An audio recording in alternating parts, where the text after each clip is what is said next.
Sikhism also originated in India, but roughly 2,000 years after the founding of Jainism. It was founded by a man named Nanak, who says that God spoke to him, and he proclaimed that there is no Hindu and no Muslim. Provide a bit of historical context. At this time, the Mughals ruled over most of India, including the region in the northwest, the Punjab, where Nanak lived.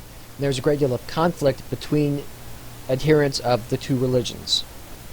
Nanak sought to end that conflict by developing a new spiritual path which he hoped all people could follow, which would unify Hindus and Muslims in a common faith.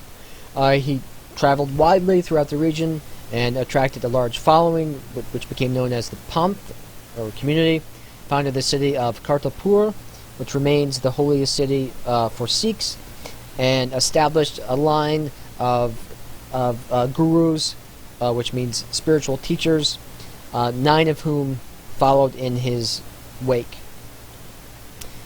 Of the 9, there are 2 which are especially significant. The 5th, Arjan, he compiled the Adi Granth, which is the Sikh scripture, and he built the Golden Temple, which is the holiest site in Sikhism. However, his life did not end well. Despite these accomplishments, he was imprisoned by the Muslim emperor and tortured to death.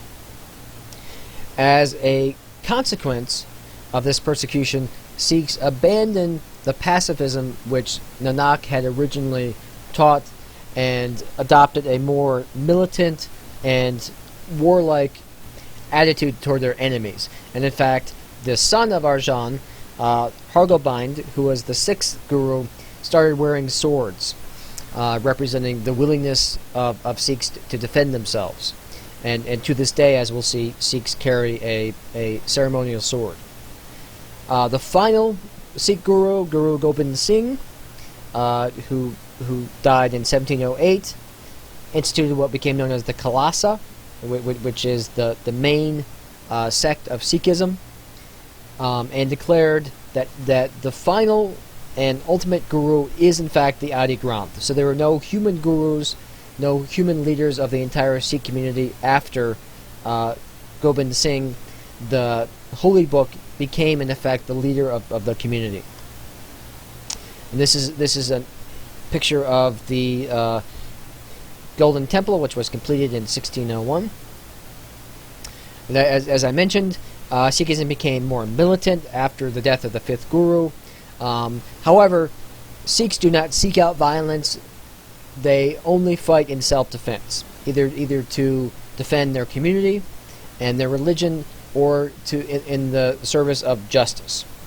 And sort of as a representation of this spiritual evolution and the tension between the pursuit of peace and the willingness to use violence, there are 3 posters which are very popular in Sikh homes. One is of the first guru, Nanak, meditating very peacefully.